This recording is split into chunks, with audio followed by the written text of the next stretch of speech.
हमारा पहला क्वेश्चन है, ठोस सतहों पर विलयनों से रासायनिक स्पीसीज का अधिशोषण बहुधा अनुपालन करता है। The absorption of chemical species from solution on solid surface usually follow. तो जब ठोस सतहों पर विलयनों से रासायनिक स्पीसीज का अधिशोषण होता है तो वहाँ पर लैंगम्यूर समीकरण का पालन होता है। तो यहाँ पर आपका जो राइट ऑप्शन है ऑप्शन फर्स्ट है। तो ये क्वेश्चन आपका सरफेस केमिस्ट्री से था। देखते हैं अगला क्वेश्चन क्या है। On adding few drop of HCl on freshly prepared ferric hydroxide, a red color colloidal solution is obtained due to। तो तुरंत अवक्षेपित फेरिक हाइड्रोक्साइड में कुछ बूंद तनु HCl की मिलाने पर लाल रंग का कोलाइडी विलयन बनता है, जिसका कारण होता है पेप्टीकरण। तो यहाँ पर जो आपका राइट ऑप्शन है ऑप्शन थर्ड है। क्वेश्चन नंबर 28 है, निम्न युग्मों में किसमें सुमेल है? Which of the following pair is correctly matched? तो यहाँ पर जो दिया हुआ है फर्स्ट ऑप्शन सक्रिय ऊर्जा ब्रांस्टैंड, तो गलत है। ब्रांस्टैंड ने अम्ल और क्षार की परिभाषा दी थी। दूसरा ऑप्शन है अधिगम संख्या हिटोर्फ, ये सही है, ठीक है। इसके अलावा जो आर्रेनियस ने द्विध्रुवीय आघूर्ण, ये गलत है। टिंडल ने वितरण नियम दिया था, ये भी गलत है। बात करते हैं क्वेश्चन नंबर 29 की। बहुत ही अच्छा क्वेश्चन है और इस तरह के क्वेश्चन बहुत पूछे जाते हैं। तो इस तरह के क्वेश्चन सॉल्व करने का मैं आपको ट्रिक बता देता हूँ। पहले मैं क्वेश्चन पढ़ देता हूँ। जब किसी अभिकारक की सांद्रता दुगनी कर दी जाती है तो अभिक्रिया की दर 4 गुनी हो जाती है। अभिक्रिया की कोटि होगी। तो आप कैसे करेंगे? तो एक तरफ आप कंसंट्रेशन लिख लीजिए और एक तरफ रेट लिख लीजिए। तो ये बहुत अच्छी ट्रिक है। तो यहाँ पर कंसंट्रेशन के ऊपर एक्स लिख लीजिए और रेट के ऊपर लिख लीजिए पावर। तो ये कह रहा है कि इसकी कंसंट्रेशन डबल करने पर जो रेट है वो 4 गुनी हो गई। तो यहाँ पर हमने 2 लिख दिया, यहाँ पर लिख दिया 4। तो यहाँ पर हम 2 की पावर 2 कर देंगे तो हमारा 4 हो जाएगा। तो यहाँ पर हमारा जो पावर 2 आया है यही हमारा आंसर है। यदि कह देता कि अभिक्रिया की सांद्रता डबल करने पर अभिक्रिया की दर डबल हो जाती है, तो यहाँ पर पावर जो होगा 2 होगा। तो यहाँ पर हम 2 के पावर 1 करेंगे तो इसके बराबर आ जाएगा, ठीक है। तो यहाँ पर तब हमारा आंसर होता 1। तो क्वेश्चन के अकॉर्डिंग इस कंडीशन में हमारा जो राइट ऑप्शन होगा ऑप्शन थर्ड होगा। सांद्रता को दुगना करने पर अभिक्रिया की दर 4 गुनी होती है, तो अभिक्रिया की कोटि होगी 2, ऑप्शन थर्ड। चलते हैं अगले क्वेश्चन की। क्वेश्चन नंबर 30 है, 0.004 एम जली Na2SO4 विलयन 0.01 एम जली ग्लूकोज विलयन के साथ आइसोटोनिक है। Na2SO4 का वियोजन की मात्रा क्या होगी? तो आइसोटोनिक सोल्यूशन में होता क्या है? तो इसका जो सोल्यूशन है यानी कि Na2SO4 का जो ऑस्मोटिक प्रेशर है वो बराबर हो जाएगा ग्लूकोज के। तो जब दोनों के ऑस्मोटिक प्रेशर बराबर हो जाते हैं तो ऐसे सोल्यूशन को हम बोलते हैं आइसोटोनिक सोल्यूशन। तो आइए देखते हैं इसे कैसे सॉल्व करते हैं। तो पाई Na2SO4 बराबर होगा पाई ग्लूकोज के, ठीक है। यानी कि pi Na2SO4 equal to pi glucose. तो इसकी वैल्यू यहाँ पे रख सकते हैं MrTI1 इक्वल टू MrTI2, ठीक है। तो यहाँ पर हम देखेंगे कि जो R है ये कांस्टेंट है, तो R से R को हम क्या करेंगे? कैंसिल कर देंगे। वहीं देखें कि पूरे प्रोसेस में जो टेम्परेचर है वो भी इक्वल है, तो यहाँ पे T को भी हम कैंसिल कर देंगे। तो यहाँ पर हमारा फाइनल क्या बचा है? फाइनल बचा हुआ MI1 इक्वल टू MI2, ठीक है। तो MI1 इक्वल टू MI2, ठीक है। अब यहाँ पर हम मोलैरिटी दिया हुआ है, इनकी मोलैरिटी को रख देते हैं, ठीक। तो यहाँ पर M1 है 0.04, ठीक है, और यहाँ पर M2 जो है 0.01 है। तो वैल्यू को रखते हैं, तो 0.004 I1 इक्वल टू 0.01 I2। तो यहाँ पर जो ग्लूकोज है वो नॉन पोलर है, नॉन पोलर कंपाउंड है, तो I2 की वैल्यू हो जाएगी 1। तो यहाँ पर हम I1 की वैल्यू निकाल लेंगे। तो I1 की वैल्यू क्या आएगी, आइए देखते हैं। तो I1 की वैल्यू जो फाइनल आएगी वो आएगी 2.5।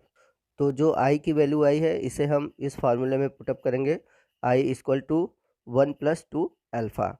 तो जब इसमें हम I की वैल्यू पुटअप करेंगे तो हमारा जो फाइनल आंसर आएगा वो आएगा 75%, यानी कि ऑप्शन थर्ड। तो ये क्वेश्चन आपके सोल्यूशन वाले चैप्टर का है। चलते हैं क्वेश्चन नंबर 31 की ओर। तो क्वेश्चन नंबर 31 भी काफ़ी बहुत बड़ा है। मैं इसको आपको जल्दी से सॉल्व करके बता दे रहा हूँ। आप प्रोसीजर को समझिए कि कैसे आपको कैसे क्वेश्चन को सॉल्व करना है। तो आपको पहले में डेल्टा G1, दूसरे में डेल्टा G2 और डेल्टा G3 निकालना है। तो जब हम डेल्टा G3 निकालेंगे तो डेल्टा G3 निकालने के लिए होगा delta G1 minus delta G2। तो इसको सॉल्व करने पर जो डेल्टा हमारा E0 आएगा वो आएगा 0.53।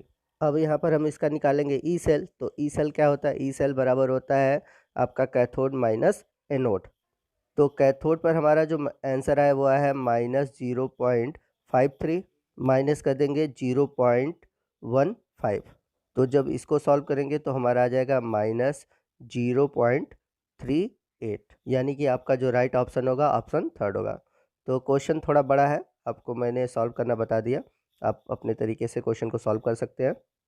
तो चलते हैं अगले क्वेश्चन की ओर। अगला क्वेश्चन है बीटा उत्सर्जन द्वारा अपक्षय का 1 ग्राम 200 वर्ष में 0.125 ग्राम है। अभिक्रिया का अर्ध आयु अवधि है।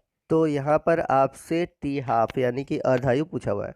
तो क्वेश्चन में आप देखेंगे कि जो इनिशियल वैल्यू दिया हुआ है यानी कि एन दिया हुआ है, एन की वैल्यू दिया हुआ है आपका 1 ग्राम। ठीक है, तो एन की वैल्यू हो गया 1 ग्राम, यहाँ पे एन जीरो मैंने लिख दिया है। ठीक है, एन जीरो जो है यानी कि जो एन नाट है वो बाद की वैल्यू है, तो एन जो होता है वो इनिशियल वैल्यू होता है। तो एन नाट की वैल्यू है 0.125 ग्राम और जो टी है वो है 200 वर्ष, और यहाँ पर आपसे पूछा हुआ है टी हाफ। तो यहाँ पर हम क्या कर सकते हैं? तो यहाँ पर हम निकालेंगे, आपको निकालना है n इक्वल टू 2 के पावर n मल्टीप्लाई करेंगे n नॉट से।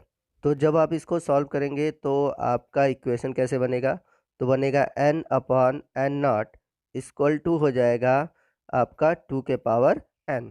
तो n और n नॉट की वैल्यू गिवन है, तो n की वैल्यू है 1 और n नॉट की वैल्यू है 0.125, तो 1 अपॉन 0.125। अब हम इसको कैसे लिख सकते हैं? अब हम इसको लिख सकते हैं 1000 अपॉन 125, ये हम इसको लिख सकते हैं। ठीक है, तो ये तो हमारा बात हो गई इसकी। अब इसको हम सॉल्व करते हैं। तो अगर हम इसको सॉल्व करें तो हमारा हो जाएगा 2 के पावर n इक्वल टू हो जाएगा 2 के पावर 3। आप उसको सॉल्व करके देखिएगा तो n की वैल्यू यहाँ पर आ जाएगी 3। तो हमें निकालना है टी हाफ। तो टी हाफ बराबर होता है t के पावर n। तो t का वैल्यू गिवन है वो है 200 अपॉन n की वैल्यू हमने निकाला है 3। ठीक है, तो 200 में 3 से डिवाइड कर देंगे और डिवाइड करेंगे तो हमारा जो आंसर आएगा वो आएगा 66.7। तो हमारा जो राइट ऑप्शन होगा वो होगा ऑप्शन थर्ड। तो स्टार्टिंग की ये 3 क्वेश्चन लेंदी थे, ठीक है, टाइम टेकन थे। आगे के क्वेश्चन को देखते हैं। तो क्वेश्चन नंबर 33 है AlCl2 एवं NaCl का स्कंदन मान क्रमशः 0.093 एवं 52 है। इन क्लोराइडों के स्कंदन शक्ति का अनुपात होगा। तो मैं आपको शॉर्ट में इसको सॉल्व करना बता देता हूँ। तो कोगुलेशन पावर कैसे निकलता है? तो कोगुलेशन पावर इक्वल टू होता है कोगुलेशन वैल्यू ऑफ सॉल्ट। तो हम इसको ऐसे सॉल्व कर सकते हैं। तो इसको सॉल्व करेंगे कोगुलेशन पावर ऑफ AlCl3, ठीक है, upon coagulation power of NaCl equal to कर देंगे हम coagulation value of NaCl upon coagulation value of AlCl3। तो इस तरह हम इसको लिखेंगे। अब यहाँ पर क्वेश्चन में इन दोनों की वैल्यू दे रखी है, यानी कि कोगुलेशन वैल्यू ऑफ NaCl और AlCl3। तो कोगुलेशन वैल्यू ऑफ NaCl दिया हुआ है 52 और AlCl का दिया है 0.093। तो इसको जब सॉल्व करेंगे तो सॉल्व करने पे हमारा जो वैल्यू आएगा 559। अब इसको हम कोरिलेट करते हैं। तो यहाँ पर जो हमारा है कोगुलेशन पावर ऑफ AlCl3, ठीक है, तो coagulation power of AlCl3 equal to कर देंगे 559 into coagulation power of NaCl। तो इसके अकॉर्डिंग जो हमारा आंसर मैच करेगा वो आता है आपका ऑप्शन 4। ऑप्शन 4 आप देख सकते हैं 559:1 का दिया हुआ है। आइए अगला क्वेश्चन देखते हैं। अगला क्वेश्चन है मैग्नीशियम को अवक्षेपित करने के लिए कौन सा समूह रिएजेंट प्रयुक्त किया जाता है? Which is the group reagent for precipitating magnesium. तो मैग्नीशियम को अवक्षेपित करने के लिए जो रिएजेंट प्रयुक्त होगा वो होगा अमोनियम क्लोराइड, अमोनियम हाइड्रोक्साइड और अमोनियम कार्बोनेट, यानी कि यहाँ पर जो आपका राइट ऑप्शन होगा ऑप्शन 4 होगा। तो क्वेश्चन नंबर 35 है निम्न में कौन इनर ट्रांजैक्शन तत्व का परमाणु क्रमांक नहीं है? Which of the following is not a atomic number of inner transition element. तो जो 3D 4D और 5D, ठीक है, तो 5D में आते हैं आपके इनर ट्रांसिएशन, तो यहाँ पर ऑप्शन में 5D का नहीं होना चाहिए। तो पहला ऑप्शन देखेंगे तो पहला ही ऑप्शन आपका जो है वो 3D का है। तो इसलिए राइट ऑप्शन आपका ऑप्शन फर्स्ट है। तो क्वेश्चन में आपसे पूछा हुआ है कि इनर ट्रांसिएशन का नहीं है, तो आपका जो राइट ऑप्शन है ऑप्शन फर्स्ट है। चलते हैं अगले क्वेश्चन की ओर। क्वेश्चन नंबर 36 है, which one of the following pair is iso structure that is having the same shape and hybridization. तो आपको निम्न युग्मों में से बताना है कि किसकी संरचना और संकरण समान है। तो संरचना और संकरण समान होने के लिए हमें ये कंडीशन याद होना चाहिए कि उन युग्मों में लोन पेयर न हो। तो पहले ऑप्शन में हम देखेंगे तो BF3 का होगा sp2 और NF3 का होगा sp3, क्योंकि इसमें आपका होगा 3 सिग्मा और इसमें 3 सिग्मा और एक लोन पेयर होगा। ठीक है, चलते हैं दूसरे ऑप्शन की ओर। दूसरे ऑप्शन में अगर हम देखें BCl3 में 3 सिग्मा है, इसलिए इसमें sp2 हाइब्रिडाइजेशन होगा, लेकिन BrCl3 में आपको मिलेंगे हाइब्रिडाइजेशन। मैं आपको बता देता हूँ कि BrCl3 में क्या हाइब्रिडाइजेशन मिलेंगे। तो ब्रोमीन की बात करें तो ब्रोमीन में हम सभी जानते हैं कि आउटर मोस्ट शेल में 7 इलेक्ट्रॉन होते हैं, तो 3 तो सिग्मा में चले गए, क्लोरीन के साथ जुड़ गया। बाकी इसके पास जो 4 इलेक्ट्रॉन बचे, यानी कि ये 2 लोन पेयर ऑफ इलेक्ट्रॉन बनाएंगे। तो इस प्रकार यहाँ पर 1 सिग्मा, 2 सिग्मा, 3 सिग्मा और 2 आपके लोन पेयर वाले, तो हो जाएगा इसका संकरण sp3d। तो इसलिए यह भी हमारा ऑप्शन सही नहीं होगा। चलते हैं तीसरे ऑप्शन की ओर। तो तीसरे ऑप्शन में आप देखेंगे BF4, तो यहाँ पे BF4 में 4 सिग्मा है, यानी कि sp3 संकरण है। और NH4+, इसमें भी आपके 4 सिग्मा है, यहाँ पर भी आपको sp3 संकरण देखने को मिलेगा। तो इस तरह से हमारा जो राइट ऑप्शन है यहाँ पर ऑप्शन थर्ड है, क्योंकि दोनों में 4 सिग्मा है और दोनों का जो संकरण बनेगा वो बनेगा sp3 संकरण। आइए चलते हैं अगले क्वेश्चन की ओर। क्वेश्चन नंबर 37 है, ये मेटलर्जी से है, यानी धातुओं के निष्कर्षण से है। दिया हुआ है कि एल्युमिना से एल्युमिनियम का निष्कर्षण निम्न के पिघले मिश्रण से किया जाता है। तो इसका जो राइट ऑप्शन है ऑप्शन सेकेंड है। ठीक है, ये क्वेश्चन आपके एम्स का है और 2013 के नीट में भी ये क्वेश्चन पूछा गया है, वही रिपीटेड क्वेश्चन है। ठीक है, तो ये हमारा क्वेश्चन है और इसका जो राइट ऑप्शन होगा ऑप्शन सेकंड होगा। आइए चलते हैं अगले क्वेश्चन की ओर। क्वेश्चन नंबर 38 है, निम्न कथनों में से कौन फास्फोरस के ऑक्सो अम्ल के लिए वैध नहीं है। Which of the following statement is not valid for oxo acid of phosphorus. तो यहाँ पर आपको रॉन्ग स्टेटमेंट बताना है। तो यहाँ पर पहला तो सही है, रॉन्ग अगर देखा जाए तो रॉन्ग के लिए ऑप्शन 4 है, यानी कि ऑप्शन 4 गलत है। हाइपोफास्फोरस अम्ल एक द्विप्रोटीन अम्ल है, तो इसका फार्मूला होता है H3PO2। तो ये द्वि नहीं है, ये मोनो होता है। ठीक है, तो यहाँ पर आपको डाई प्रोटिक दिया हुआ है, तो ये गलत ऑप्शन है। ठीक है, चलते हैं अगले क्वेश्चन की ओर। क्वेश्चन नंबर 39 है, समान आबंध कोटि वाली जातियां युग्म है। The pair of species with the same bond order is. तो बॉन्ड ऑर्डर के लिए मैंने ट्रिक बना रखा है, और आप चाहे तो वो ट्रिक देख सकते हैं, उसका लिंक मैंने नीचे डिस्क्रिप्शन बॉक्स में दे रखा है। और हाइब्रिडाइजेशन के लिए भी मैंने ट्रिक बनाया हुआ है, तो इन दोनों वीडियो का लिंक मैं डिस्क्रिप्शन में दे रहा हूँ। आप उस लिंक पर क्लिक करके ज़रूर उस वीडियो का देखिएगा, आपके एग्ज़ाम के लिए हेल्पफुल होगा। तो देखते हैं कैसे इसको सॉल्व करते हैं, इसका आंसर क्या होगा। तो इसमें देखेंगे N2 में, तो N2 का बॉन्ड ऑर्डर होगा 3 और O2 का बॉन्ड ऑर्डर होगा 2। ठीक है, तो N2 का 3 और इसका 2, तो ये बराबर नहीं है। ठीक है, वही हम बात करें NO और CO की, तो NO में जो इलेक्ट्रॉन है 8 7 15 है। ठीक है, और CO में है 8 और 6 14। ठीक है, तो जब इलेक्ट्रॉन की संख्या बराबर नहीं है तो इनके बॉन्ड ऑर्डर भी सेम नहीं होंगे। हमारा जो राइट ऑप्शन है ऑप्शन थर्ड है। तो बॉन्ड ऑर्डर कैसे निकाला जाता है, आप ज़रूर वो वीडियो देखिए, क्योंकि बॉन्ड ऑर्डर से बहुत क्वेश्चन पूछे जाते हैं। तो अगर आप वो वीडियो देख लेते हैं आपके लिए काफ़ी हेल्पफुल होगा। चलते हैं क्वेश्चन नंबर 40 की ओर। इनमें कौन सा एक सबसे छोटा ऋण आयन है। तो ये क्वेश्चन अच्छा है, और ऐसे ही क्वेश्चन हर साल पूछे जाते हैं, तो आने वाले आपके एग्ज़ाम के लिए इम्पॉर्टेंट है। तो अगर ऋण आयन की बात करें, ऋण आयन जितना अधिक होता है उतना ही एटम का रेडियस क्या होता है, अधिक होता है। तो यहाँ पर अगर हम अरेंजमेंट देखें तो कार्बन पर 4 निगेटिव है, तो सबसे अधिक इसका रेडियस होगा। फिर नाइट्रोजन पे 3 माइनस है, फिर ऑक्सीजन पे 2 माइनस है, और फ्लोरीन पर 1 माइनस है। तो सबसे बड़ा जो रेडियस होगा कार्बन पर 4 निगेटिव, और सबसे जो छोटा होगा वो फ्लोरीन पर 1 निगेटिव। तो यहाँ पर आपका जो राइट ऑप्शन है ऑप्शन थर्ड है। अगर वही हम बात करें पॉजिटिव की, तो पॉजिटिव में जितना अधिक होगा वो परमाणु उतना ही छोटा होगा। तो यहाँ पर अगर देखें तो Al+3 जो चार्ज है ये परमाणु सबसे छोटा है। क्वेश्चन नंबर 41 है, in the modern periodic table the period indicate the value of. तो आधुनिक आवर्त सारणी में जो पीरियड है वो इंडिकेट करता है एन को, एन यानी कि मुख्य क्वांटम संख्या। तो यहाँ पर आपका जो राइट ऑप्शन है ऑप्शन थर्ड है। आइए चलते हैं अगले क्वेश्चन की ओर। क्वेश्चन नंबर 42 है। तो निम्न में से कौन नाइट्रेट के गुणात्मक परीक्षण के दौरान भूरे छल्ले के सही रासायनिक सूत्र को प्रदर्शित करता है? तो ये जो क्वेश्चन है आपका नाइट्रेट टेस्ट का दिया हुआ है, मतलब आपके केमिस्ट्री प्रैक्टिकल से दिया हुआ है। तो आपको बताना है कि जब नाइट्रेट का हम गुणात्मक परीक्षण करते हैं तो उस दौरान क्या होता है कि भूरे रंग का छल्ला बनता है और उसका रासायनिक सूत्र आपको बताना है।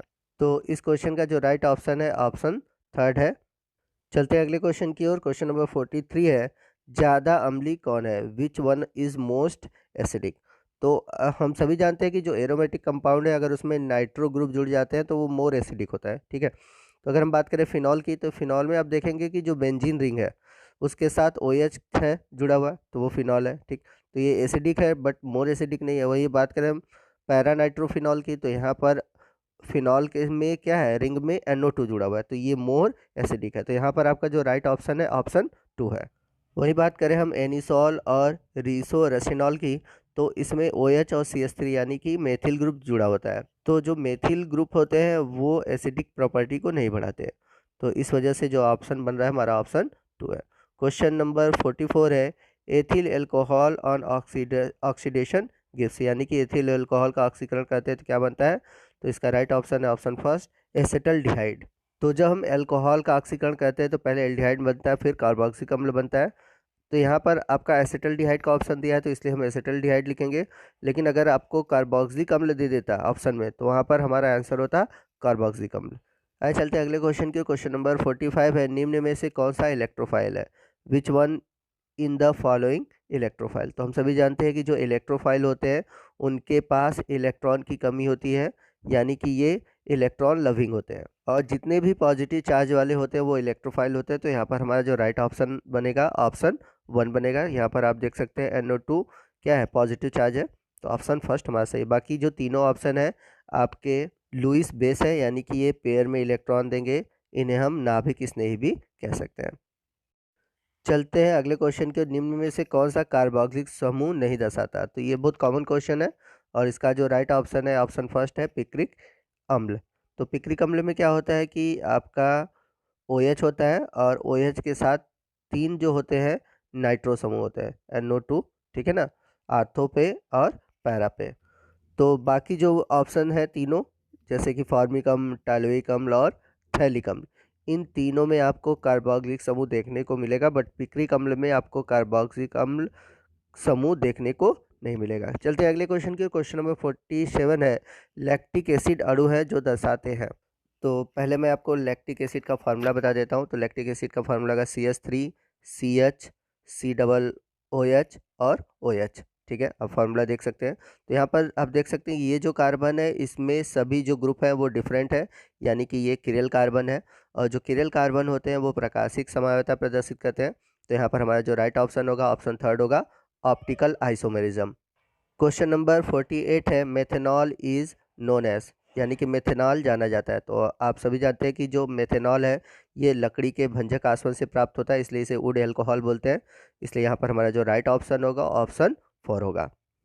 बात करते हैं क्वेश्चन नंबर 49 की। तो क्वेश्चन नंबर 49 काफ़ी अच्छा है और इस तरह के क्वेश्चन आपके एग्जाम में आते रहते हैं। तो यहाँ पर पूछा हुआ है कि निम्नलिखित में से कौन न्यूनतम क्षारीय है? तो जो एलिफैटिक एमीन होते हैं वो मोर बेसिक होते हैं और एरोमेटिक जो एमीन होते हैं वो कम बेसिक होते हैं।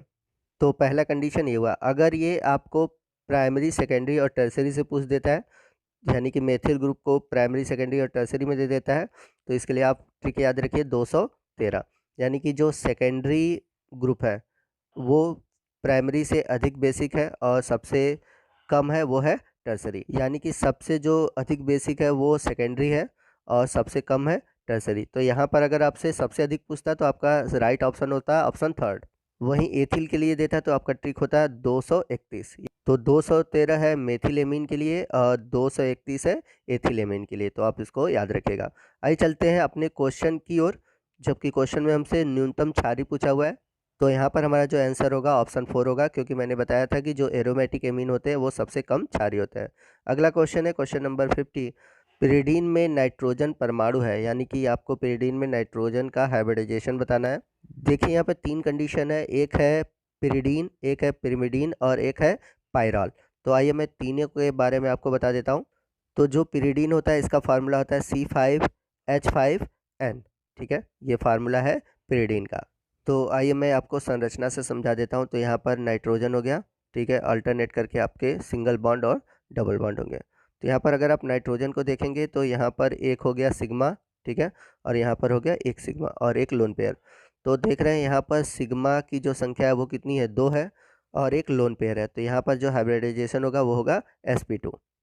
तो नेक्स्ट जो 2 है, एक है पायरॉल और दूसरा है पिरिमिडीन, ठीक है, कंफ्यूज मत होइएगा पिरिडीन और पिरिमिडीन में, ठीक है। यहाँ पर हम पिरिमिडीन की बात करने जा रहे हैं, ठीक है।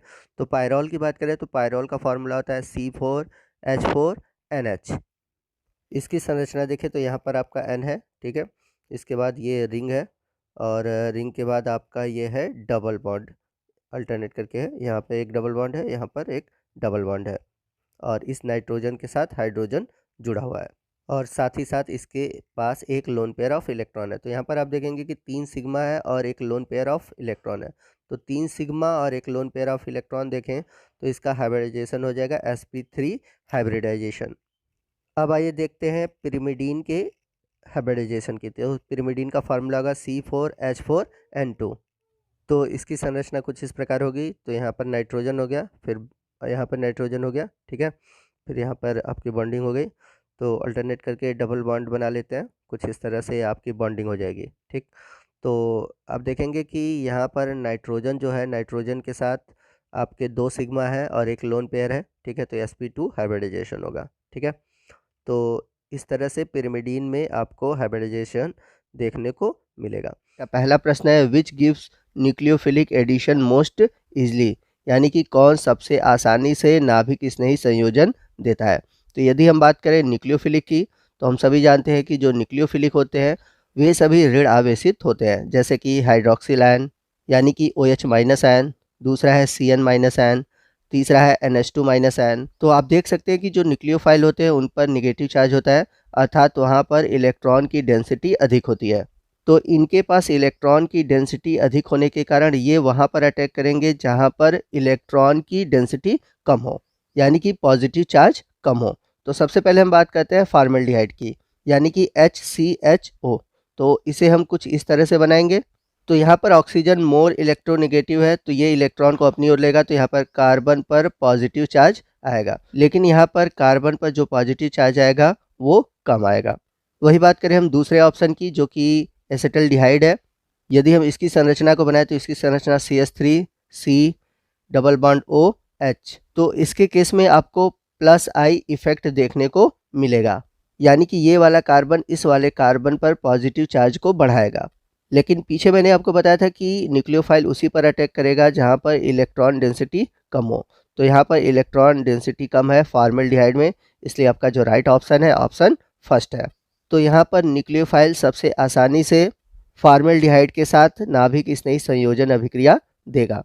और आपको बता दें ये क्वेश्चन इंपॉर्टेंट है और ये प्रीवियस ईयर में PCM और PCB इसमें ये क्वेश्चन पूछा हुआ है, तो इस क्वेश्चन को आप नोट कर लीजिएगा। चलते हैं अगले क्वेश्चन की ओर। क्वेश्चन नंबर 27 है फार्मेलिन है, यानी कि फार्मेलिन क्या है। तो आपने बायोलैब में देखा होगा कि जितने भी ऑर्गेनिज्म है एक केमिकल में रखे होते हैं, यानी कि उन ऑर्गेनिज्म की जो डेड बॉडी होती है वो एक केमिकल में रखी होती है और वो केमिकल होती है फार्मेलिन की। और ये जो फार्मेलिन होता है यह 40% फार्मेल्डिहाइड का जलीय विलयन होता है, यानी कि अगर हम फार्मेल्डिहाइड में 40% जल मिला दें तो हमें मिलेगा फार्मेलिन। तो ये फार्मेलिन क्या कहता है, जो डेड बॉडी है उसको सड़ने से बचाता है। तो आपका जो राइट ऑप्शन है ऑप्शन फर्स्ट है HCHO, यानी कि फार्मेल्डिहाइड। आइए चलते हैं अगले क्वेश्चन की ओर। अगला क्वेश्चन है when calcium acetate is distilled it form. तो यहाँ पर क्वेश्चन में पूछा हुआ है कि जब हम कैल्शियम एसीटेट को डिस्टिल्ड करेंगे यानी कि गर्म करेंगे तो क्या बनेगा। तो कैल्शियम एसीटेट का फार्मूला कैसे बनाएंगे, तो हम एसीटेट का जानते हैं फार्मूला होता है CH3COO1- चार्ज। तो हम सभी जानते हैं कि कैल्शियम पर 2 पॉजिटिव चार्ज होता है, तो यह 2 एसीटेट आयन के साथ जुड़ेगा। तो जब हम कैल्शियम एसीटेट को गर्म करेंगे तो क्या बनेगा, बनेगा कैल्शियम कार्बोनेट, यानी कि CaCO3। आपका बच क्या गया CH3CO CH3 यानी कि एसीटोन। तो इस क्वेश्चन का जो राइट ऑप्शन है ऑप्शन सेकंड है, एसीटोन। आइए चलते हैं अगले क्वेश्चन की ओर। अगला क्वेश्चन है which kind of fission is favoured bye sunlight, यानी कि सूर्य के प्रकाश में किस प्रकार का विखंडन होता है। तो आपको बता दें कि सूर्य के प्रकाश में होमोलिटिक फिशन होता है, जिसे हम बोलते हैं समांश विखंडन। तो आपका जो राइट ऑप्शन है ऑप्शन सेकंड है। आइए चलते हैं अगले क्वेश्चन की ओर। क्वेश्चन नंबर 30 है एनिलीन इज, यानी कि एनिलीन है। तो आपको पता होगा कि जो एनिलीन है यह एक एरोमेटिक एमीन है, और जितने भी एरोमेटिक एमीन होते हैं वे क्षारीय होते हैं। तो यहाँ पर जो राइट ऑप्शन होगा ऑप्शन थर्ड होगा। क्वेश्चन नंबर 31 है a mixture of alpha amylose and amylopectin is. तो आपको बता दें अल्फा एमाइलोज और एमाइलोपेक्टिन के मिश्रण को बोलते हैं स्टार्च। तो आपका जो राइट ऑप्शन है ऑप्शन सेकंड है, और ये क्वेश्चन कार्बोहाइड्रेट से है। चलते हैं अगले क्वेश्चन की ओर। क्वेश्चन नंबर 32 है which one of the following is A vitamin. तो देखिए यहाँ पर बेंजोइक एसिड विटामिन नहीं है। ऑप्शन बी की बात करें एक्सॉर्बिक एसिड, ये विटामिन है, और ये है विटामिन सी। और ये क्वेश्चन कई बार रिपीट हुआ है, क्योंकि यहाँ पर आप देख सकते हैं कि ऑप्शन में जितना दिया हुआ है सभी एसिड दिए हुए हैं, तो ये बहुत कंफ्यूज करता है। तो इसलिए आप जितने भी विटामिन हैं उनके रासायनिक नाम जरूर याद कर लीजिए। और यदि आप चाहते हैं कि मैं इस पर ट्रिक बनाऊँ जिससे कि आप आसानी से सभी विटामिनों के रासायनिक नाम याद कर सकें, तो आप कमेंट करके जरूर बताइएगा। चलते हैं अगले क्वेश्चन की ओर। Which of the following is most basic, यानी कि निम्न में से सबसे अधिक क्षारीय कौन सा है। देखिए ऑप्शन में देखेंगे तो सभी एरोमेटिक कंपाउंड है, और इनमें से दो जो है यह एरोमेटिक एमीन नहीं है, नाइट्रोबेंजीन और बेंजीन। और पहले ऑप्शन में जो बेंजामाइड है यह एक एमाइड है, और यहाँ पर बस केवल एक ही एरोमेटिक एमीन है, वह है ब्यूटाइल एमीन। तो यह मोस्ट बेसिक है। और आपको बता दें कि जो एरोमेटिक एमीन होती है यह एलिफैटिक एमीन से कम बेसिक होती है, यानी कि जो एलिफैटिक एमीन होते हैं वो अधिक बेसिक होते हैं और एरोमेटिक एमीन कम बेसिक होते हैं। क्वेश्चन नंबर 34 है which of the following does not have allotropes, यानी कि निम्न में से कौन सा अपरूपता प्रदर्शित नहीं करता। तो हम जानते हैं कि कार्बन, फास्फोरस और सल्फर ये अपरूपता प्रदर्शित करते हैं, पर आयोडीन अपरूपता प्रदर्शित नहीं करता। तो आपका जो राइट ऑप्शन है ऑप्शन 4 है। चलते हैं अगले क्वेश्चन की ओर। अगला क्वेश्चन है the strongest Lewis base is, यानी कि सबसे अधिक लेविस क्षारीय गुण वाला है। तो हम सभी जानते हैं कि लुईस बेस वे होते हैं जो कि लोन पेयर इलेक्ट्रॉन देते हैं। तो यहाँ पर ऑप्शन में देखेंगे तो सभी के पास देने के लिए लोन पेयर ऑफ इलेक्ट्रॉन है, लेकिन इनमें जो सबसे अच्छा यानी कि जो सबसे अधिक क्षारीय गुण वाला है वो कौन सा है, वो है अमोनिया। अब यहाँ पर रीज़न क्या है, क्योंकि नाइट्रोजन के साथ जो हाइड्रोजन लगे हुए हैं इन हाइड्रोजन की इलेक्ट्रोनेगेटिविटी बहुत कम है, जिसके कारण ये इलेक्ट्रॉन को अपनी ओर खींच नहीं पाता। यदि हम बात करें NF3 की, तो इसमें जो फ्लोरीन है इसकी इलेक्ट्रोनेगेटिविटी अधिक है, इसलिए नाइट्रोजन के इलेक्ट्रॉन को अपनी ओर खींच लेता है, जिससे वो इलेक्ट्रॉन नहीं दे पाता। तो यहाँ पर आपका जो राइट ऑप्शन है ऑप्शन सेकंड है। चलते हैं अगले क्वेश्चन की ओर। Which of the following is incorrect for the overlap of orbital, यानी कि कक्षकों के अतिव्यापन के लिए कौन सा कथन गलत है। तो इनकरेक्ट वाले क्वेश्चन को ध्यान दीजिएगा, क्योंकि आप अक्सर इसमें गलतियां करते हैं, आप करेक्ट वाले पर टिक लगाकर आ जाते हैं। तो चलते हैं पहले ऑप्शन की ओर। पहला ऑप्शन बोला है कि 2s orbital give sigma bond, तो ये सही है। 1s with 1px orbital give sigma bond, ये भी सही है। तीसरा ऑप्शन है px with py give sigma bond, ये ऑप्शन गलत है, क्योंकि जब px और py के बीच अतिव्यापन होता है तो वहाँ पर पाई बॉन्ड बनता है। तो इस क्वेश्चन का जो राइट ऑप्शन है ऑप्शन थर्ड है। आइए चलते हैं अगले क्वेश्चन की ओर। क्वेश्चन नंबर 37 है bond order of O2 and O2 positive. तो देखिए O2 में जो ऑक्सीजन होते हैं आपस में डबल बॉन्ड के थ्रू जुड़ते हैं, तो इनके पास होते हैं 16 इलेक्ट्रॉन, और जिनके पास 16 इलेक्ट्रॉन होते हैं उनका बॉन्ड ऑर्डर होता है 2। और वही बात करें हम O2 पॉजिटिव की, तो इसमें इलेक्ट्रॉन की संख्या होगी 15, और जिसमें 15 होता है उसका बॉन्ड ऑर्डर होता है 2.5। तो आपका जो राइट ऑप्शन है ऑप्शन फर्स्ट है।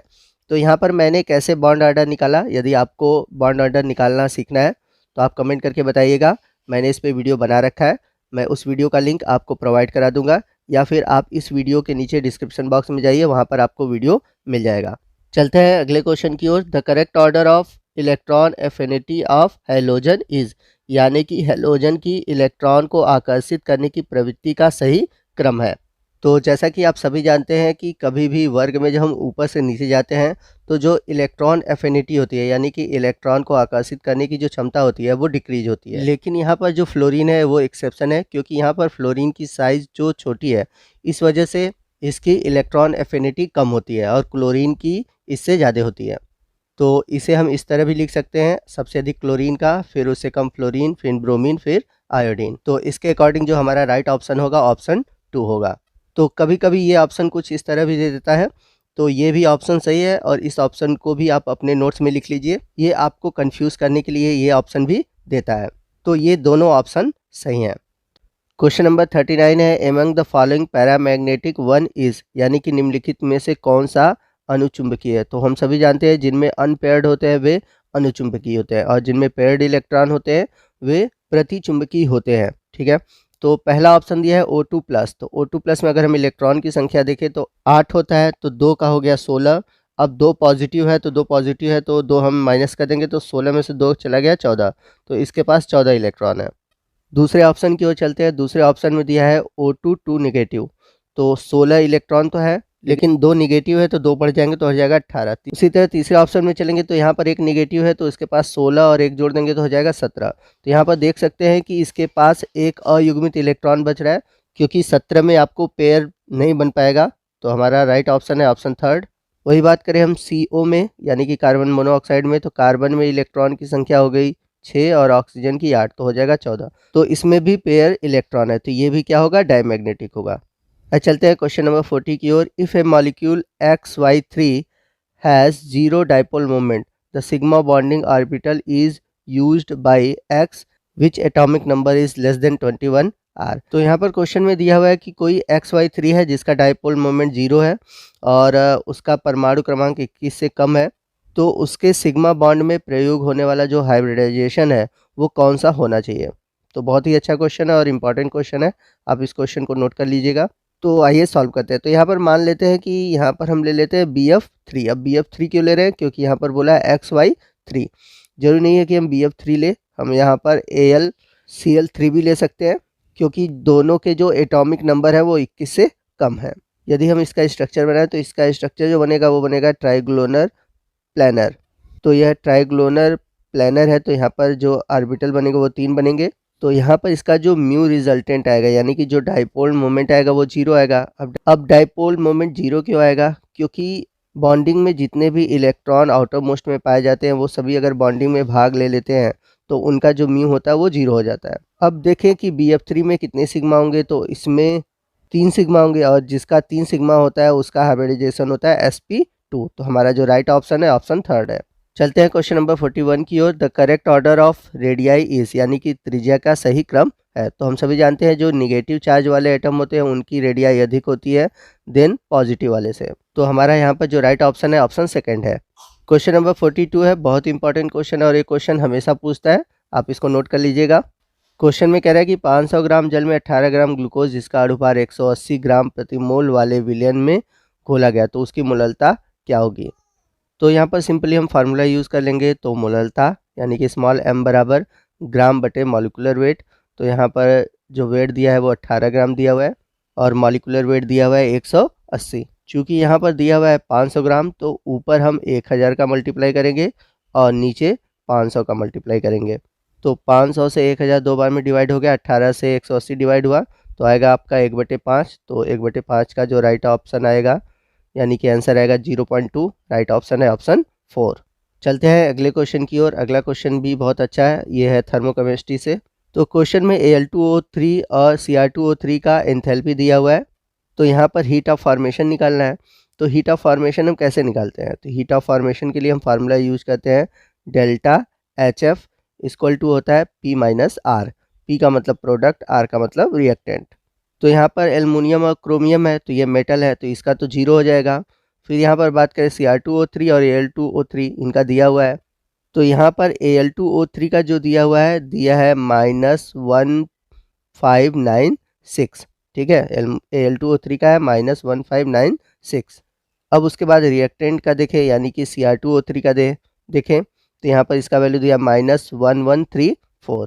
तो जब आप इसको सॉल्व करेंगे तो सॉल्व करके देखेंगे तो यहाँ पर माइनस वैल्यू ज़्यादा है ठीक है, तो आपका आंसर भी माइनस में आएगा और माइनस में आएगा -462 किलो जूल। तो आपका जो राइट ऑप्शन है ऑप्शन फर्स्ट है। अगला क्वेश्चन है which of the following is used in treatment of blood cancer, यानी कि निम्न में से किसका उपयोग ब्लड कैंसर के उपचार में किया जाता है। तो ब्लड कैंसर के उपचार में फास्फोरस 32 का यूज़ किया जाता है। तो आपका जो राइट ऑप्शन है ऑप्शन थर्ड है। बात करते हैं क्वेश्चन नंबर 45 की। तो क्वेश्चन नंबर 45 सरफेस केमिस्ट्री से which one of the following is the best protective colloid, यानी कि निम्न में से कौन सा एक सर्वाधिक संरक्षी कोलाइडी है। तो बेस्ट पूछा है, तो हम सभी जानते हैं जिनका गोल्ड नंबर सबसे कम होता है वही संरक्षी कोलाइडी अच्छे होते हैं।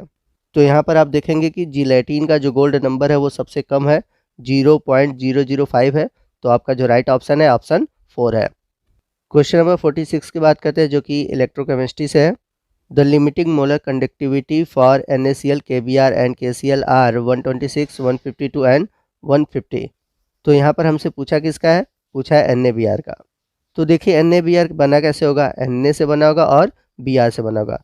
तो यहाँ पर KCl की ज़रूरत नहीं है, तो हम KCl को माइनस कर देंगे। तो कैसे निकालेंगे, तो निकालने के लिए लिखेंगे हम मोलर कंडक्टिविटी ऑफ NaBr बराबर होगा मोलर कंडक्टिविटी ऑफ NaCl, ठीक है। फिर उसके बाद लिखेंगे प्लस KBr और उसमें से हम माइनस कर देंगे KCl को, क्योंकि यहाँ पर पोटेशियम और क्लोरीन को हमें नहीं लेना है। तो NaCl का दिया हुआ है 126 प्लस KBr का दिया हुआ है 152 माइनस KCl का दिया हुआ है 150, ठीक है। अब इसे जब हम सॉल्व करेंगे तो हमारा आएगा 128। तो आपका जो राइट ऑप्शन होगा ऑप्शन 4 होगा। क्वेश्चन नंबर 47 है 25 डिग्री सेंटीग्रेड पर सर्वोच्च परासरणी दाब, यानी कि आपसे ऑस्मोटिक प्रेशर पूछा हुआ है और इस टाइप के क्वेश्चन कई बार इंट्रेंस एग्जाम में पूछे गए हैं। तो यहाँ पर मैं आपको ट्रिक बता दे रहा हूँ कि जब भी 25 डिग्री सेंटीग्रेड पर 0.1 मोल एक्वस सोल्यूशन का ऑस्मोटिक प्रेशर पूछे तो उसका ऑस्मोटिक प्रेशर अधिक होगा जिसमें आयन की संख्या अधिक होगी। तो ऑप्शन में देखिए यूरिया और ग्लूकोज ये आयनित नहीं होते, तो इनके ऑस्मोटिक प्रेशर नहीं होंगे। लेकिन KCl और CaCl2 ये दोनों आयनिक होते हैं। अब इन दोनों में सबसे अधिक आयनिक कौन होता है, तो अगर हम KCl में देखें तो पोटेशियम पर 1 पॉजिटिव चार्ज और क्लोरीन पर 1 नेगेटिव चार्ज। वहीं CaCl2 में देखें तो कैल्शियम पर 2 पॉजिटिव चार्ज और क्लोरीन पर 1 नेगेटिव चार्ज होगा, यानी कि आयन की जो संख्या है कैल्शियम में अधिक है, या फिर हम कह सकते हैं CaCl2 में आयन की संख्या अधिक है, इसलिए इसका जो ऑस्मोटिक प्रेशर होगा वो अधिक होगा। तो आपका जो राइट ऑप्शन है ऑप्शन 4 है। चलते हैं अगले क्वेश्चन की ओर। जल में घुलने वाली निम्न में से कौन सा लवण क्षारीय विलयन उत्पन्न करेगा। विच one of the following salt will produce a alkaline solution while dissolve in water. तो यहाँ पर आपका जो राइट ऑप्शन होगा ऑप्शन थर्ड होगा Na2CO3। अब इसका रीज़न क्या है मैं आपको बताता हूँ। तो कैसे सॉल्व करेंगे मैं तरीका आपको बता देता हूँ। तो अगर हम बात करें NH4Cl में, यदि हम NH4Cl में जल मिला दें तो जल हम जानते हैं H+ आयन और OH- आयन में टूटते हैं, ठीक है।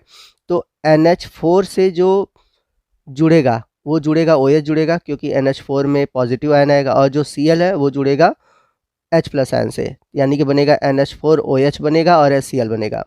तो जो HCl है यह एक प्रबल अम्ल है, जबकि NH4OH एक दुर्बल क्षार है। तो दोनों में से जो स्ट्रांग होता है वही विलयन होता है। तो यहाँ पर एसिड स्ट्रांग है तो यह सोल्यूशन होगा एसिडिक। तो रीज़न क्या है, क्योंकि यहाँ पर HCl प्रबल अम्ल है और NH4OH दुर्बल क्षार है, तो यहाँ पर आपका विलयन हो गया एसिडिक। बात करते हैं दूसरे ऑप्शन की। तो दूसरे ऑप्शन में अगर देखें Na2SO4 में, तो अगर हम H के साथ यानी कि जल के साथ डिज़ोल्व करते हैं तो हमारा बनाएगा H+ आयन और OH- आयन। अब ये जो H+ आयन है ये जाएगा SO4 2 नेगेटिव के साथ, और जो OH- आयन है वो जाएगा Na के साथ, यानी कि बनेगा हमारा 2NaOH और बनेगा H2SO4। अब चूंकि यहाँ पर अगर हम दोनों को देखें तो दोनों ही स्ट्रांग है, यानी कि NaOH प्रबल क्षार है और H2SO4 प्रबल अम्ल है, तो यहाँ पर जो हमारा सोल्यूशन बनेगा वो न्यूट्रल होगा। यदि हमसे पूछता कि न्यूट्रल सोल्यूशन कौन सा है तो यहाँ पर हमारा दूसरा ऑप्शन सही रहता। चलते हैं तीसरे ऑप्शन की ओर। तो तीसरे ऑप्शन में देखिए Na2CO3 है।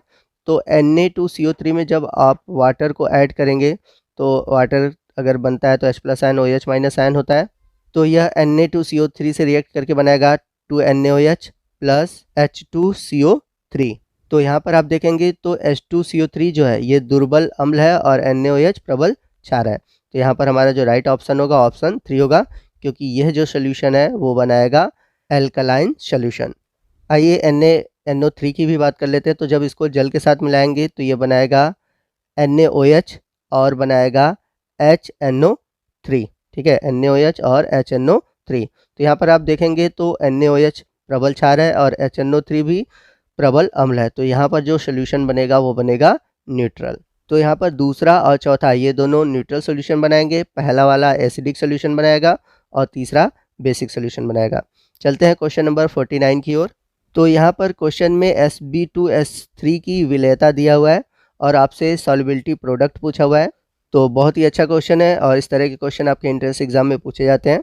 और यदि अब इसको हम सॉल्व करें तो यहाँ पर हम बात करें Sb2S3, तो ये आपका A2B3 टाइप का साल्ट है।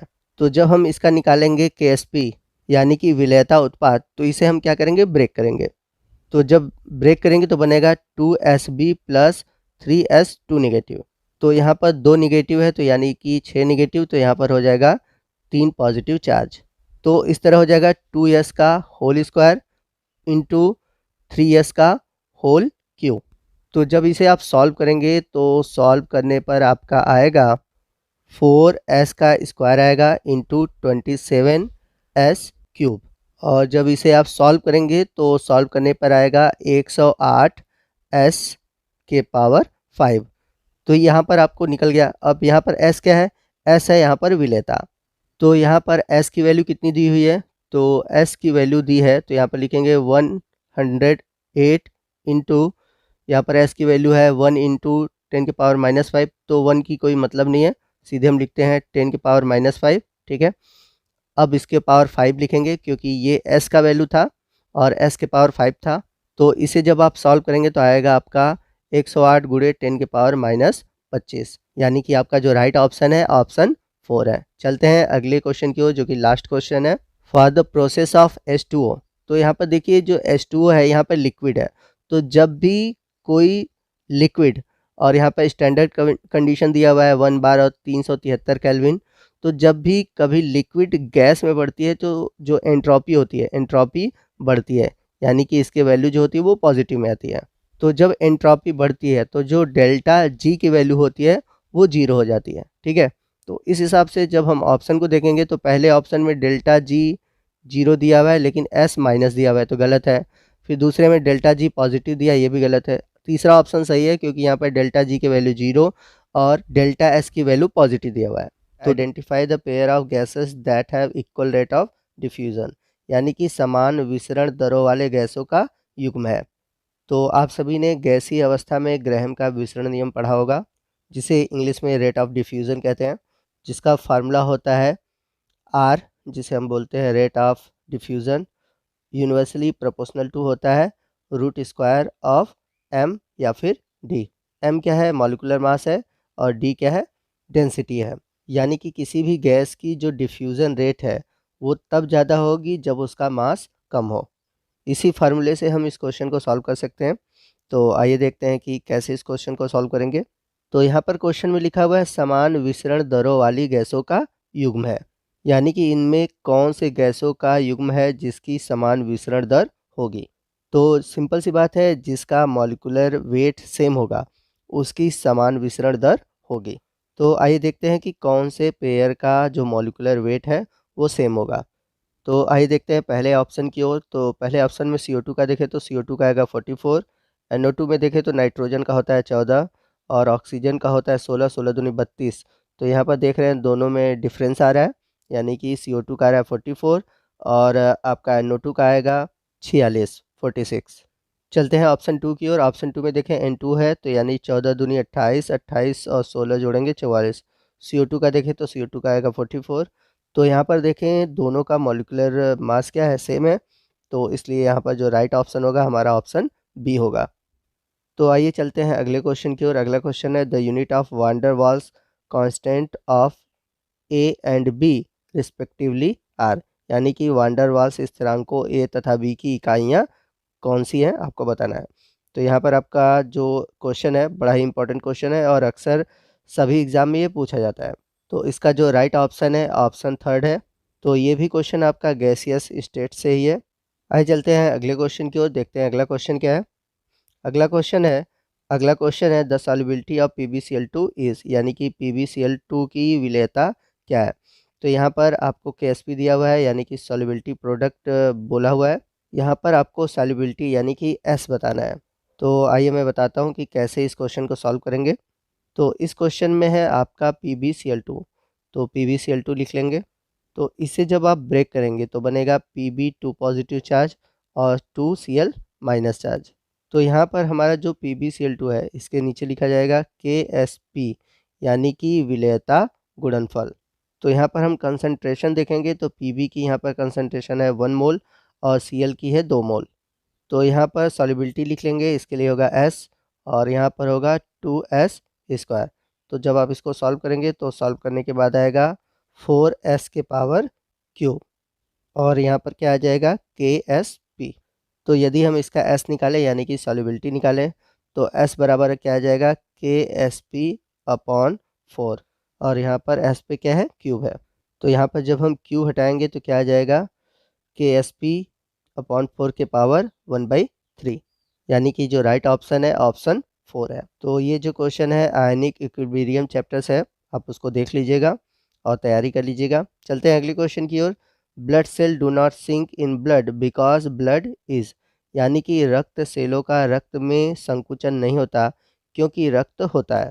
तो जब भी कोई सोल्यूशन आइसोटोनिक होता है यानी कि समपरासारी होता है तो वहाँ पर जो द्रवों का एक्सचेंज होता है वो नहीं होता है, ठीक है। तो इस कारण जो रक्त सेल है, रक्त सेल में संकुचन नहीं होता क्योंकि वहाँ पर जो सोल्यूशन होता है वो होता है समपरासारी यानी कि आइसोटोनिक। तो आपका जो राइट ऑप्शन है ऑप्शन 4 है। चलते हैं अगले क्वेश्चन की ओर। क्वेश्चन नंबर 55 है highest boiling point is found in. आपको बताना है कि इसमें उच्च क्वथनांक किसका है। तो जो बॉइलिंग पॉइंट होता है वो डिपेंड करता है कंसंट्रेशन पर। तो यहाँ पर अगर आप चारों ऑप्शन देखते हैं तो चारों ऑप्शन में आपको कंसंट्रेशन एक जैसा दिखाई देगा, यानी कि सभी का कंसंट्रेशन है 0.1। तो अब देखेंगे हम नंबर ऑफ़ आयन की, जिसका नंबर ऑफ़ आयन अधिक होगा उसका हाईएस्ट बॉइलिंग पॉइंट होगा। तो NaCl में नंबर ऑफ़ आयन 2 ब्रेक होंगे, वहीं KCl में भी नंबर ऑफ़ आयन 2 ब्रेक होंगे। सुक्रोज आयनित होगा नहीं। वहीं बात करें हम BaCl2 में, तो जो BaCl2 है वो ब्रेक करेगा Ba2 पॉजिटिव चार्ज में और 2 क्लोरीन 1 नेगेटिव चार्ज में। तो यहाँ पर देखेंगे आयनों की संख्या होगी 1 + 2 यानी कि 3। तो यहाँ पर जो हाईएस्ट बॉइलिंग पॉइंट होगा होगा ऑप्शन 2 का। तो हाईएस्ट बॉइलिंग पॉइंट किसका होता है, जिसमें नंबर ऑफ़ आयंस अधिक होते हैं। आइए चलते हैं अगले क्वेश्चन की ओर। क्वेश्चन नंबर 56 है which one will have the highest conductivity, यानी कि किसकी चालकता सर्वाधिक है। ये भी क्वेश्चन आपका आयनिक इक्विलिब्रियम से है। तो हाईएस्ट कंडक्टिविटी तभी होगी जब वो पूरी तरह से 100% डिसोसिएट हो। तो डिसोसिएट होने के लिए वो स्ट्रॉन्ग सॉल्ट होना चाहिए। तो कोई भी स्ट्रॉन्ग सॉल्ट होता है तो वो 100% क्या होता है, डिसोसिएट होता है, टूटता है। तो स्ट्रॉन्ग सॉल्ट हो, स्ट्रॉन्ग एसिड हो, स्ट्रॉन्ग बेस हो, तो जितने भी स्ट्रॉन्ग साल्ट एसिड बेस होते हैं वो 100% क्या होते हैं, डिसोसिएट होते हैं। तो यहाँ पर आप देख सकते हैं कि जो ऑप्शन 2 है इसमें स्ट्रॉन्ग एसिड है। तो आपका जो राइट ऑप्शन होगा ऑप्शन सेकंड होगा। क्वेश्चन नंबर 57 बहुत अच्छा क्वेश्चन है और ये क्वेश्चन आपका केमिकल काइनेटिक्स है। तो यहाँ पर आपको रेट दे रखा हुआ है। यहाँ पर आप देख सकते हैं कि एक्सप्रेशन रेट दिया हुआ है, ठीक है। ए की जो वैल्यू है वो दिया हुआ है वो 3 गुना है और जो बी की वैल्यू है वो 2 गुना है। यानी कि क्वेश्चन में हमें रेट निकालना है तो हम सीधा सीधा इसको निकाल सकते हैं। आइए देखते हैं कि कैसे निकालेंगे। तो रेट आपका आ जाएगा, तो हम देख सकते हैं कि ए की वैल्यू कितनी है, 3 है, तो यहाँ पर लिख देंगे 3 और उसके ऊपर पावर 2 है तो ऊपर पावर 2 और बी का वैल्यू कितना है 2। तो इसको सॉल्व करेंगे तो 3 का स्क्वायर करेंगे तो आ जाएगा 9 और 2 का मल्टीप्लाई करेंगे तो 9 दूनी 18, यानी कि हो जाएगा 18 गुना। ऑप्शन 2 आपका सही है। तो यहाँ पर ए और बी की वैल्यू दी हुई है, ए का 3 और बी का 2। तो आपको उसमें एक्सप्रेशन रेट में रखना था, आप उसको रखेंगे तो आपका आंसर आ जाएगा 18 गुना। चलते हैं अगले क्वेश्चन की ओर। क्वेश्चन नंबर 58 है। तो क्वेश्चन नंबर 58 बहुत ही लेंदी है तो इसका आंसर बता पाना कठिन है क्योंकि ये इस पर सॉल्व नहीं हो पाएगा। मैं आपको सीधे आपको इसका आंसर बता दे रहा हूँ। तो इसका जो राइट ऑप्शन है ऑप्शन 4 है 33 मिनट। चलते हैं अगले क्वेश्चन की ओर। क्वेश्चन नंबर 59 है। तो इसमें क्या पूछा हुआ है, इसमें पूछा हुआ है एक्टिवेशन एनर्जी किलो जूल में। तो ये भी क्वेश्चन थोड़ा सा लेंदी है और इसको मैंने सॉल्व किया और इसको सॉल्व करने के बाद मेरा जो आंसर आया था, ऑप्शन सेकंड आया था 53.36 किलो जूल, यानी कि ऑप्शन सेकंड। तो इसके लिए आप कौन सा फार्मूला लगाएंगे, तो मैं आपको फार्मूला बता दे रहा हूँ। फार्मूला होगा K इक्वल टू ए ई के पावर माइनस ई ए अपॉन आर टी। तो ई ए क्या है, ई ए है यहाँ पर एक्टिवेशन एनर्जी। आइए देखते हैं अगले क्वेश्चन को। तो अगला क्वेश्चन है question number 60। Which of the following will be most effective in the coagulation of FeOS3 salt, यानी कि निम्न में से कौन सा FeOS3 सॉल्ट के प्रक्षेपण में सर्वाधिक प्रभावकारी होगा। तो आपने पढ़ा होगा कि जो कोगुलेशन पावर होती है वो डिपेंड करती है नंबर ऑफ आयन की, यानी कि जिस साल्ट में नंबर ऑफ आयन अधिक होंगे उसकी कोगुलेशन जो प्रॉपर्टी होगी वो अधिक होगी। तो यहाँ पर राइट ऑप्शन है ऑप्शन थर्ड, क्योंकि Mg पे 2 पॉजिटिव चार्ज और PO4 पे आपके 3 पॉजिटिव चार्ज मिलेंगे, तो टोटल अगर देखें 5 आयन मिलेंगे। तो यहाँ पर जो आयन है वो सबसे अधिक है, तो इसलिए इसकी जो कोगुलेशन प्रॉपर्टी है वो अधिक होगी। चलते हैं अगले क्वेश्चन की। क्वेश्चन नंबर 61 है। मिसॉन वाज डिस्कवर्ड बाई, तो इसका आंसर है ऑप्शन 4 यूकावा। चलते हैं क्वेश्चन नंबर 62 की ओर। तो यहाँ पर क्वेश्चन में एक मिसप्रिंट है, यहाँ पर थोरियम में 238 दिया हुआ है, ठीक है, लेकिन यहाँ पर है थोरियम 228। तो इस इक्वेशन को हम ऐसे भी लिख सकते हैं, थोरियम 228 और परमाणु क्रमांक 90, ये ब्रेक हो रहा है बिस्मथ 212 83 में। तो यहाँ पर पूछा हुआ है कि कितने अल्फा और बीटा कण उत्सर्जित होंगे। तो अगर क्वेश्चन में मैं 238 लेकर चलूँगा तो यहाँ पर आंसर नहीं आएगा, तो यहाँ पर 228 है। तो आइए देखते हैं कैसे क्वेश्चन को सॉल्व करना है। तो इसके लिए फार्मूला है अल्फ़ा और बीटा के लिए। तो अल्फ़ा बराबर आपको लिखना है मॉलिकुलर मास अपॉन 4। मैं यहाँ पे फार्मूला लिख रहा हूँ, change in molecular mass upon 4। तो यहाँ पर देख रहे हैं कि जो चेंज हो रहा है मॉलिकुलर मास में वो हो रहा है आपका 228 से लेकर 212, यानी कि 16 का अंतर आ रहा है। तो यहाँ पर लिखेंगे 16/4, तो कितना आ जाएगा 4, यानी कि अल्फ़ा कण है 4। वहीं बात करें हम बीटा की, तो बीटा के लिए फार्मूला होता है बीटा बराबर 2 into alpha particle minus change into atomic number. तो आइए देखते हैं कि कैसे बीटा पार्टिकल निकलेगा। तो यहाँ पर 2 लिख लेंगे, अल्फ़ा पार्टिकल की संख्या 4 है तो 2 गुणे 4 करेंगे, माइनस एटॉमिक नंबर में चेंजेस कितना आ रहा है, यहाँ पर देख सकते हैं 90 से हो जा रहा है 83, यानी कि 7 का अंतर आ रहा है, तो लिखेंगे -7। सॉल्व करेंगे 2 इंटू 4 करेंगे तो 8, 8 माइनस 7 क्या आएगा 1 आएगा, तो यानी कि बीटा पार्टिकल होगा 1। तो यहाँ पर आपका जो राइट ऑप्शन है ऑप्शन 2 है। आइए चलते हैं अगले क्वेश्चन की ओर। क्वेश्चन नंबर 63 है। यदि एक समस्थानिक x का अर्ध आयुकाल 10 वर्ष है तो उसका विघटन स्थिरांक होगा। बहुत सिंपल सा क्वेश्चन है, यहाँ पर आपको k बताना है, तो सीधे से हम फार्मूला यूज़ कर लेते हैं।